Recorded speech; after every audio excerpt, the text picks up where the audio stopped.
تم دونوں ایک دوسرے کو پہلے سے جانتے پہچانتے ہو؟ ہم یوں ہی پریشان تھے۔ یہ دوسرا شخص عرفان کا چھوٹا بھائی فرقان تھا، وہی نوجوان جو برسات کے دن ملا تھا اور میرے لیے رکشہ لایا تھا، جس کو دوبارہ دیکھنے کی آرزو دل میں کسک پیدا کرتی تھی۔ اور آج دعا قبول ہوئی بھی تو کس موڑ پر، کس رشتے سے، کہ میں اس کی بھابھی اور وہ میرا دیور تھا۔ پہلی نظر دیکھ کر تو سچ مچ حیران ہوئی، خوشی بھی ہوئی، پھر نہ جانے کیوں دل بجھ سا گیا۔ وہ مجھ سے بیگانہ سا اور ریز روح ہو گیا۔ جو سوالات ایئرپورٹ پر ذہن میں اٹھے تھے، گھر پہنچ کر ان کا جواب مل گیا، یہ کہ وہ عرفان کا چھوٹا بھائی ہے۔ FSC کے بعد پڑھائی چھوڑ کر کوئی ڈپلومہ کیا اور پھر عرفان صاحب نے اس کو اپنے پاس بلوا لیا۔ اب وہ بڑے بھائی کے ساتھ رہتا تھا۔ دیور کے رشتے کو مانتے ہوئے میں نے اسی وقت ماضی کی آرزو کو اپنے سینے میں دفن کرنے کا تہیہ کر لیا، کیونکہ اب میں عرفان کی منقوہہ تھی۔ لیکن پہلے ہی دن میرے عہد کرنے کے باوجود شوہر کے دل میں شک پڑ گیا کہ ہم دونوں کیوں کر ایک دوسرے کو جانتے ہیں۔ تبھی ہم نے بات بنا دی، ان کا دل مطمئن نہ کر سکی۔ اگرچہ فرقان نے اس روز کے بعد بلا ضرورت کلام ترک کر دیا تھا، مجھ سے کترانے لگا، لیکن میرے سرتاج کے دل کے وسوسے نہ گئے اور نہ وہ چپ سے رہنے لگے۔ آخر ایک دن انہوں نے مجھے سے پوچھ ہی لیا کہ تم شادی سے پہلے کسی سے پیار تو نہ کرتی تھیں، کسی سے ملتی تو نہ تھیں؟ میں نے کہا ہرگز نہیں۔ سوچا کہ شاید فرقان نے اپنے بھائی کو میرے بارے میں کچھ بتا دیا ہے، تبھی میں نے بھی ان کو مطمئن کرنے کی خاطر بتا دیا کہ ایک روز جب کہ صبح سویرے کالج جانے کو گھر سے چلی تھی، اچانک برسات ہونے لگی اور سڑک پر ایک جگہ نشیبی میں پانی جمع ہو گیا۔ ادھر سے گزرتے ہوئے ایک کار نے ٹکر مارنے کی کوشش کی اور میں گر گئی۔ چوٹ تو معمولی آئی، مگر اس وقت کیچڑ میں گر جانے سے بھیگ گئی۔ ایک نوجوان نے رکشہ لا کر دیا اور میں گھر واپس چلی گئی۔ وہ نوجوان تمہارا بھائی فرقان تھا۔ وہ بولے، اگر ایسی بات تھی تو پہلے ہی روز تم نے مجھے یہ سارا قصہ کیوں نہ سنایا اور بات کو گول مول کر گئیں، اس لیے کہ آپ مزید شک نہ کریں۔ بات اس سے زیادہ کچھ تھی بھی نہیں۔ کیا تم لوگ دوبارہ کبھی نہ ملے؟ میں نے کہا نہیں۔ قسم کھاؤ، میرے سر پر ہاتھ رکھ کر قسم کھاؤ۔ تبھی میں ہچکچائی تو انہوں نے اس بات کا اور غلط مطلب لے لیا۔ ان کا دل گھٹ گیا مگر خاموش ہو گئے، جیسے کسی مصلحت سے کام لے رہے ہوں۔ اب ان کا رویہ میرے ساتھ سرد مہری اور بے دلی کا سا رہنے لگا۔ یہ بات بہت تکلیف دیتی تھی۔ چاہتی تھی کسی طرح ان کا دل میری طرف سے صاف ہو جائے، کیونکہ میرا فرقان کے ساتھ کوئی ایسا معاملہ نہ رہا تھا کہ کسی کو اعتراض ہوتا۔ حقیقتاً بس 2-4 بار راستے میں ملے تھے اور کچھ خاص بات نہ تھی۔ مجھے تو اس کا نام تک معلوم نہ تھا۔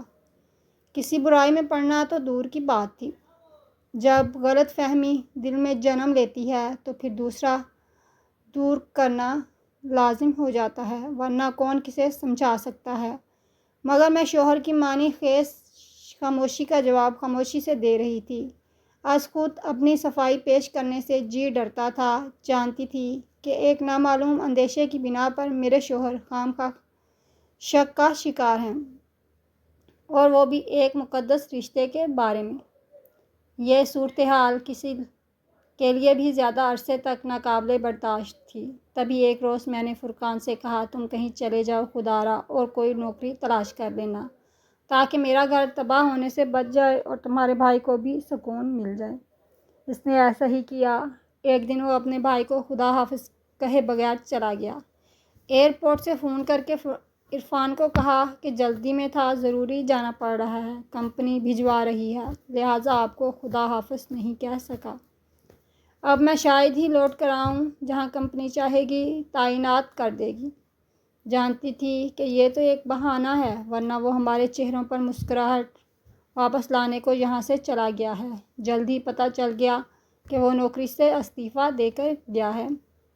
اس کے جانے سے تھوڑا سا کھلا سانس لیا، مگر پھر میرے دل پر مردنی چھا گئی، کیونکہ ناحق اسے سزاوار کرنے کا قلق تھا۔ قلق بھی جاتا رہتا۔ اگر فرقان کے چلے جانے سے عرفان کو خوشی اور سکون مل جاتا، ایسا نہ ہو سکا اور ان کی خوشی پھر بھی نہ ملی۔ شاید کہ عرفان کہ یوں چلے جانے کا انہیں بھی کلک ہوا تھا۔ آخر کار ایک روز انہوں نے مجھ سے پوچھ لیا، سچ بتا دو، کیا تم شادی سے قبل عرفان سے ملا کرتی تھیں؟ کیا تم دونوں کے درمیان محبت کا رشتہ تھا؟ ایسا کچھ نہیں تھا، میں قسم کھاتی ہوں۔ پھر بھی یقین نہیں تو بھی معاف کر دیجیے کہ مجھ سے اب یہ گھٹن برداشت نہیں ہوتی۔ انہوں نے یقین نہ کیا۔ ان کا رویہ میرے ساتھ بیگانہ تر ہوتا چلا گیا۔ تکلیف دہ حد تک خاموشی ہر وقت گھر میں برجمان تھی، یہاں تک کہ وہ مجھ سے ہنس کر اور میں ان سے مسکرا کر بات کرنے کو ترسنے لگے، جیسے کوئی شیطانی قوت ہمارے درمیان جدائی کی چادر تانے کھڑی تھی۔ کچھ عرصے بعد ہی انہوں نے ایک عورت سے دوستی کر لی اور اب وہ زیادہ تر وقت باہر گزارنے لگے، جبکہ میں دن بھر قیدی کی مانند اکیلی گھر میں رہتی تھی۔ اپنی اس زندگی سے تنگ تھی، وطن جانے کو کہتی تو عرفان بھڑک اٹھتے کہ کس سے ملنے کی آرزو ہے، کس کی یاد تم کو بلاتی ہے۔ میں نے اپنے شوہر کا دل جیتنے کی ہر ممکن کوشش کی مگر ناکام رہی۔ پاکستان سے کبھی کبھی فرقان کا خط آ جاتا، یہ جواب نہ دیتے۔ وہ خدا کے واسطے دیتا کہ بھائی جان میرا قصور تو بتا دیجئے، جو مجھ کو جواب نہیں دیتے، لیکن اس پتھر دل پر کچھ اثر نہ ہوا۔ واقعی عرفان ایک پتھر دل انسان تھا، ہماری کوئی بھول نہ تھی، پھر بھی ہم کو ایسی سزا دی کہ جس کو سہنا ہمارے بس کی بات نہ رہی۔ انہوں نے یہ ستم بھی ڈھایا کہ ایک عورت سے دوستی کر لی، اس سے فون پر باتیں کرتے اور ملنے کا وقت مقرر کرتے۔ کوئی خطا نہ کر کے بھی ایسی پاپن بن گئی تھی کہ ان کے سب گناہ و ثواب اپنی آنکھوں سے دیکھ رہی تھی اور اف نہ کر سکتی تھی۔ وطن کو چھوڑے 4 سال بیت گئے تھے، نہ گود ہری ہوئی اور نہ وطن جا سکی۔ اب مجھے ابو اور بہن بھائی کی یاد ستاتی تھی، جی چاہتا وہ آ جائیں یا میں ہی اڑ کر ان کے پاس پہنچ جاؤں۔ دن رات دعا کرتی، اے اللہ کوئی معجزہ ہو جائے اور میں پاکستان چلی جاؤں۔ دعا تو قبول ہو گئی، مگر جو وطن جانے کا سبب بنا اچھا نہ تھا۔ رضا الہی سے ہماری ساس کا انتقال ہو گیا، اب تو وطن جانا ہی تھا۔ عرفان نے فوری چھٹی لی اور ہم پاکستان آ گئے۔ میرے ابو بھی فوتگی پر آئے، ایک روز رہ کر چلے گئے۔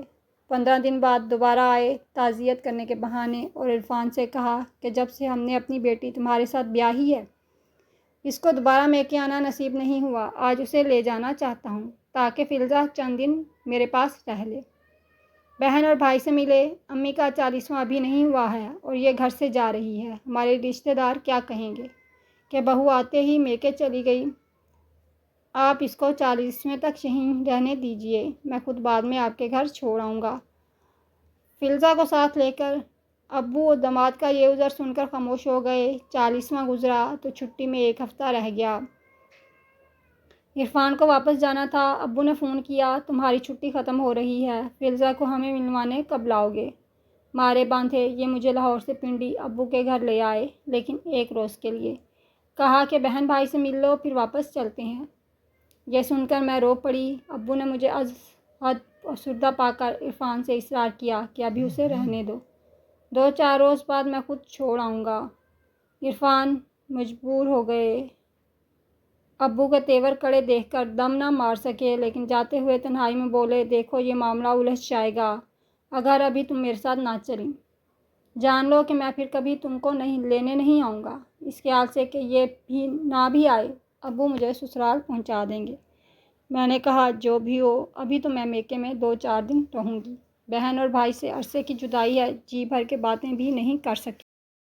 سوچ لو، اگر معاملہ سنجیدہ ہو گیا تو پھر مت پچھتانا۔ آپ کی بات کا مطلب میں سمجھی نہیں۔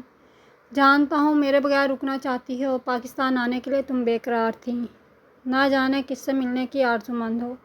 انہوں نے فرقان کا نام نہ لیا، مگر میری سمجھ میں پھر بھی نہ آیا کہ جب فرقان اپنی والدہ کی وفات پر بھی اپنے گھر لاہور نہیں آیا تو پھر یہ کس کی بابت شک و شبے کا اظہار کر رہے ہیں۔ عرفان نے ان 5 برسوں میں مجھے اس قدر اذیت دی تھی کہ بے اختیار منہ سے نکلا جو ہونا ہے ہو جائے، مجھے پرواہ نہیں ہے، اب مزید ذہنی اذیت برداشت نہیں ہوتی۔ یہ الفاظ سنتے ہی خاموشی سے اپنا بیگ اٹھا کر بغیر کسی کو خدا حافظ کہے گھر سے چلے گئے۔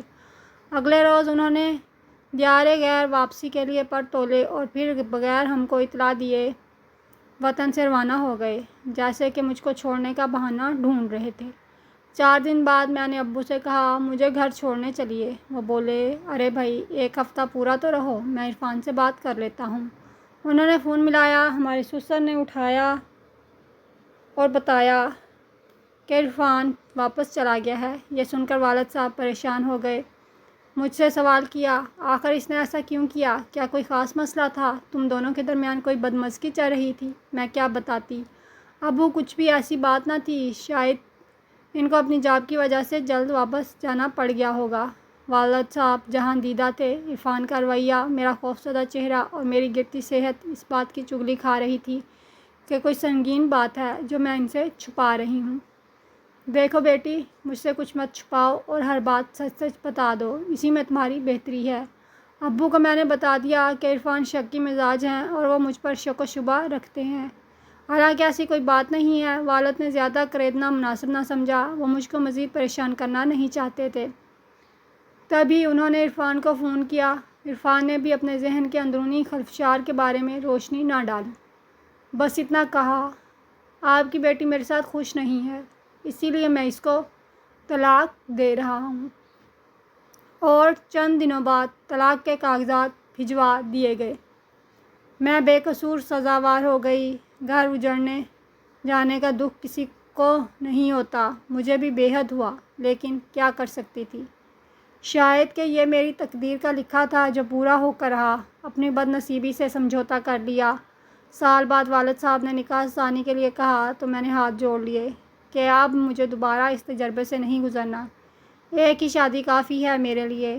آپ کو میری ضرورت ہے، ماں ہم بیاہ کر چلی جائے گی، بھائی بھی اپنی بیوی کے ساتھ مصروف زندگی ہو جائیں گے، آپ کا کیا بنے گا؟ بڑھاپے میں اپنی خدمت سے محروم نہ کیجیے۔ اکلوتی بہو، اتنا خیال کرے نہ کرے جس قدر میں کروں گی۔ وقت گزرنے لگا، ماہم کی شادی ہو گئی اور وہ آسٹریلیا چلی گئی۔ میرا بھائی بھی اب شادی شدہ تھا۔ کچھ عرصے بعد وہ اپنی بیوی کے ہمراہ سعودی عربیہ چلا گیا۔ گھر میں ابو اور میں رہ گئے۔ ابو بیمار رہنے لگے تھے، ان کو واقعی میری ضرورت تھی اور میں خوش تھی کہ اللہ نے والد کی آخری عمر میں مجھ کو خدمت کی سعادت نصیب کی ہے۔ والد کا بہت خیال رکھتی تھی اور دیکھ بھال میں کوئی دقیقہ فروغ گزاشت نہ کرتی۔ ان کو میری بے حد فکر تھی۔ بیٹھے بیٹھے ٹھنڈی آہ بھرتے اور دعا کرتے، اے خالق دو جہاں، میری زندگی میں ہی فلزا کو اپنے گھر کی خوشیاں نصیب ہوں۔ ایک روز اچانک ایک بری خبر سنی۔ یہ اطلاع دینے ہمارے سسر اور ساتھ فرقان آئے تھے۔ انہوں نے ابو کو بتایا کہ عرفان کا ایک حادثے میں انتقال ہو گیا ہے، دیار غیر سے میت آ رہی ہے۔ میں خاص طور پر خود آیا ہوں کیونکہ میری روح دکھ سے بے قرار و بے چین ہے۔ عرفان اللہ کی امانت تھی، اس نے سنبھال لیا، لیکن مجھ کو فلزا کی طلاق کا ازحد رنج ہوا تھا اور آج بھی وہ رنج دل میں موجود ہے۔ گرچہ طلاق کا فیصلہ عرفان کا اپنا تھا، ہم کو اس نے اس فیصلے میں شامل نہیں کیا، پھر بھی میں بیٹی فلزا سے معافی مانگنا چاہتا ہوں۔ اس کو بے قصور طلاق ہو گئی ہے اور مجھے فرقان نے سب کچھ بتا دیا ہے۔ اس واقعے کو 2 سال گزر گئے۔ والد صاحب اب بہت زیادہ بیمار تھے۔ ہمارے سسر کبھی کبھی ابو سے بات کرتے اور خیریت بھی دریافت کرتے رہتے تھے۔ جب علالت کی شدت کا سنا تو ایک روز خود عیادت کو آ گئے۔ والد صاحب ان کو دیکھ کر رو پڑے کہ میں تو دم میں رخصت ہوں، میرے بعد فلزا کا کیا ہوگا؟ سسر صاحب نے ان کا ہاتھ اپنے ہاتھ میں لے کر تسلی دی اور کہا اگر مجھ پر بھروسہ اور فرقان پر اعتماد کرو تو فلزا کا ایک بار پھر ہاتھ مانگتا ہوں۔ عرفان نے غلطی کی اور اب وہ اس دنیا میں نہیں۔ فلزا کو بیٹی بنایا تھا، آج بھی میری بیٹی ہے۔ والد صاحب نے بھی ملتجی نگاہوں سے میری جانب دیکھا، جیسے کہتے ہوں بیٹی مجھ پر رحم کھا کر ہی اس فیصلے کو قبول کر لو کہ یہ تمہارے حق میں اچھا ہے اور میں بھی سکون سے مر سکوں گا۔ سسر صاحب نے بھی مجھ سے استدعا کر دی کہ بیٹی اب تو فیصلہ تمہارے اپنے اختیار میں ہے، یہ تمہارے حق میں بہتر ہے۔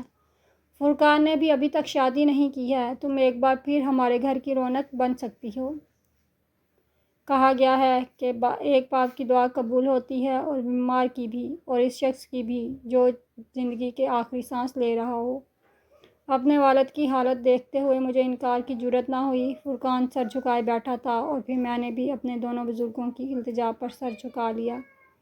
شاید کہ میری زندگی فرقان سے لکھی تھی کہ اتنے کٹھن مراحل سے گزر کر بھی میں ان کی شریک حیات بن گئی، اسی گھر میں دوبارہ بہو کی حیثیت سے داخل ہو گئی جہاں پہلے ایک بار دلہن بن کر گئی تھی۔